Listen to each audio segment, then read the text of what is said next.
La fille Talia, Cédric en a des centaines. Ça c'est ma maman, avec ma fille. Et ma mère a eu la chance de pouvoir la serrer dans ses bras. Mais trop peu de temps. 17 jours c'est trop peu pour faire vivre une personne. Alors que aujourd'hui la personne qui a tué ma fille, elle vit toujours. Alors que ma fille, elle est au cimetière à Oulin. Talia est décédée dans un accident de la route en juillet 2021 dans le sud de la France. La voiture de Cédric et sa femme a été percutée. C'est le jour où notre vie a complètement basculé. Ce chauffard avec 2,62 g d'alcool dans le sang, qui roulait à plus de 150 km/h et qui avait fait peur à plus d'une vingtaine de voitures avant. Moi j'ai perdu connaissance, je me suis réveillé plusieurs jours après. Et plusieurs jours après, on m'annonçait que ma fille Talia était décédée. Depuis l'accident, cet Oulinois a perdu une partie de l'usage de son bras. Il enchaîne les rendez-vous médicaux et voit son psychologue une fois par mois. Cédric peine à faire son deuil. Mais notre fille Talia, il n'a pas fait que la tuer. Il a fait en sorte qu'elle ne grandisse jamais et qu'elle ne puisse jamais exister. Le 26 février prochain, il fera face pour la première fois au conducteur du véhicule. Il sera jugé pour homicide involontaire au tribunal de Montpellier. En tout cas, je ne sais pas encore comment il fait pour se lever le matin, pour se regarder dans une glace ou même pour encore vivre.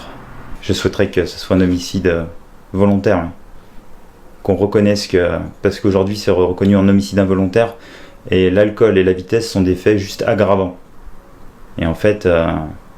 Pour moi, il a décidé de prendre la voiture, il a décidé de faire ce qu'il a fait et il était en son âme et conscience. Le conducteur âgé à l'époque de 23 ans encourt jusqu'à 7 ans d'emprisonnement et 100 000 € d'amende pour homicide involontaire.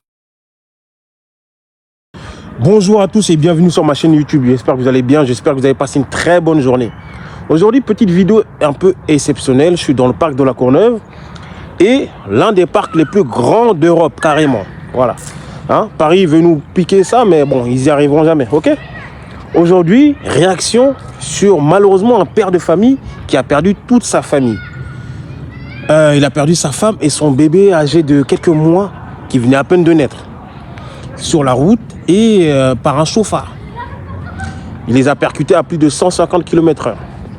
Et le problème dans tout ça, c'est que je trouve la justice trop laxiste sur certains points. C'est-à-dire sur les chauffards, sur les contrôles d'alcoolémie.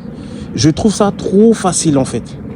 Et dans beaucoup de cas, on a l'impression, en tout cas c'est mon impression, que quand nous, c'est-à-dire vous et moi, ou moi quand je me fais attraper, tu as l'impression que le cas va être beaucoup plus grave qu'une personne qui ôte des vies, mais c'est pas aussi important on dirait.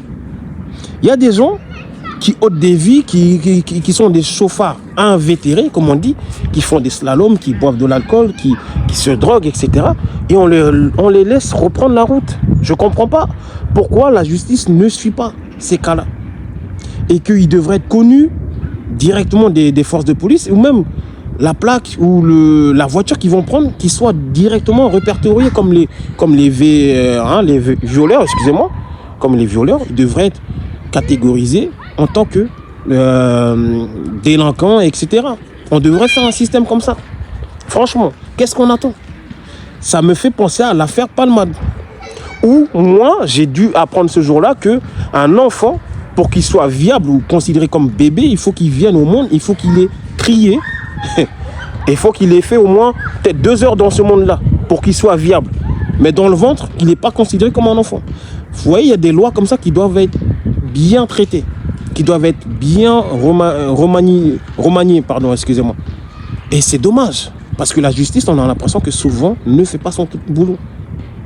Comment là, ce père de famille, là, limite, il s'en veut, en fait, de s'en est sorti vivant, et sa femme est morte, et son enfant aussi. Et le mec, il est encore en vie, enfin, le mec, il n'aura rien, on le sait. Il va aller faire quoi? 2 ans de prison ferme, c'est tout. Des suivis psychiatriques, etc. Alors que le mec, c'est un chauffard invétéré. Donc je ne comprends pas pourquoi, de nos jours, la justice est laxiste. Il y a tellement de lois, on n'arrive pas à les mettre en prison. Avec toutes ces lois, on n'arrive pas à les mettre en prison. On nous parle de certaines lois ou certaines comment ça s'appelle, contraventions avec des peines, avec des amendes, excusez-moi, énormes. Mais là, le mec, il a perdu toute sa vie. Comment il peut se relever après tout ça? Comment il peut se relever après tout ça?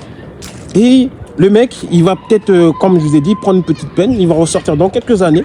Parce que comme les prisons en France, on a l'impression... En tout cas, moi, je n'ai jamais fait de prison. Mais j'ai l'impression que certaines prisons, c'est une passoire. Il y a des prisons où vous faites 2 mois ou 3 mois, vous devez libérer. Et parce qu'il y a d'autres personnes qui doivent venir. Voilà. Franchement, c'est vraiment dommage. C'est vraiment dommage. Et il y a des gens comme ça qui perdent la vie comme ça tous les jours. Malheureusement dans des accidents. Parce que la voiture n'est pas assurée, la voiture n'est pas contrôlée. C'est-à-dire qu'il n'y a pas de contrôle technique. Et il n'y a rien. On les laisse faire. Donc voilà, c'était une petite vidéo. Réagissez, commentez, likez et partagez. Allez, à plus tard.